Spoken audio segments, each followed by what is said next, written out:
দৈনন্দিন জীবনে যদি আমরা আজকে সবাই ব্যস্ত, এই ব্যস্ততার জীবনে আপনি যদি এই ৯টা নিয়ম মেনে চলেন তাহলে শরীর সুস্থ থাকবে এবং আপনার শরীরে রোগের বাসা তৈরি হতে পারবে না। শুধু এই খাওয়ার ৯টা নিয়ম। আপনাকে কি করতে হবে? ক্ষুধা না পাওয়া পর্যন্ত আমাদের আহার করা ঠিক নয়। ক্ষুধা যখনই আসবে তখনই আপনি খান, তাহলে আপনার শরীরে কাজ করবে। কারণ কি? অপরিপাক খাদ্যবস্তু দেহের মধ্যে থাকলে এবং পাচক রোগ সৃষ্টি না হলে রোগ আক্রমণ করে আপনার শরীরে। চিন্তা ভাবনা যখন থাকবে, উদ্বিগ্নতা থাকবে, ক্রোধ থাকবে, ক্লান্তি থাকবে, উত্তেজিত অবস্থায় আহার করা ঠিক নয়। কারণ এইসব পরিস্থিতিতে পাচক রোগ সৃষ্টি হয় না। তো যদি পাচক রস আপনার সৃষ্টি না হয় তাহলে আপনার কি হজম প্রক্রিয়া ভালোভাবে হবে না। কাজেই এই অবস্থায় আহার করলে রোগ আক্রমণ করে। ঘুম থেকে ওঠার পরেই সঙ্গে সঙ্গে আপনি কি করবেন? খাবেন না। সে সময় কি হয়? এই সময় পাচক রসের স্রাবটা খুব ধীর গতিতে চলে। একটু হাঁটাচলা করবেন, একটু ব্যায়াম করে নেবেন, তারপরে আপনি মুখ ধুয়ে ভালো করে তারপরে খাবার খাবেন। আহার করার সময় একবারেই তাড়াহুড়ো করে আপনি খাবেন না। কারণ তাড়াতাড়ি যদি আপনি খান, পাচক রস নিঃসরণ হতে সময় পায় না।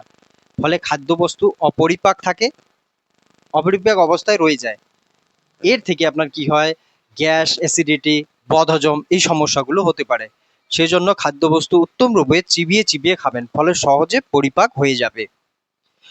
উত্তেজক খাদ্য যেমন চা, কফি, মদ, মাদক জাতীয় দ্রব্য, ধূমপান সেবনের ফলে ক্ষুধা কম হয়ে যায়। সেজন্য পরিপাক যন্ত্রের ক্রিয়া সবল রাখতে হলে এগুলিকে কি করবেন?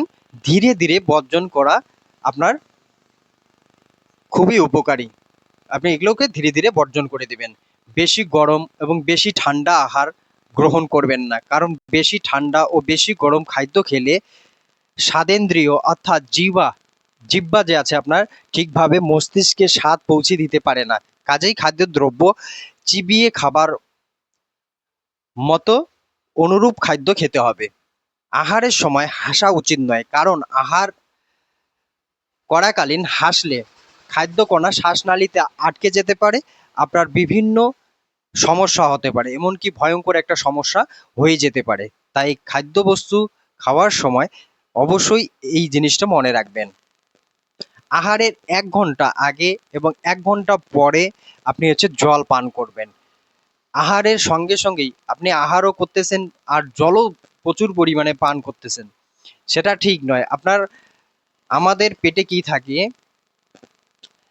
যেখানে এইখানেও রান্নাঘর এক ধরনের আছে, যেখানে এই যে আপনি জলটা খেলেন, অগ্নিটা আপনার যেখানে রান্না করতে গেলে অগ্নির প্রয়োজন আছে। তো অগ্নিটা আপনার কি হয়ে যাবে? যদি জল অগ্নিতে মানে আগুনে যদি জল ঢালেন তাহলে কি হয়? আগুনটা নিভে যায়। তো আমাদের খাদ্যবস্তু যখন আমরা খাবো তখন যদি আমরা জলটা বেশি পরিমাণে খেয়ে নেই তাহলে কি হবে? আমাদের ওই অগ্নিটা নিভে যাবে। ফলে খাদ্যবস্তু সেখানেই পড়ে থাকবে এবং আপনার গ্যাস, অ্যাসিডিটি, হজম শক্তির বিভিন্ন ব্যাঘাত ঘটতে পারে। তাই খাওয়ার ১ ঘন্টা আগে জল খাবেন এবং খাওয়ার ১ ঘন্টা পর জল খাবেন। আহারকালীন জল যদি আপনি খেতে পারেন, সামান্য জল আপনি খেতে পারেন।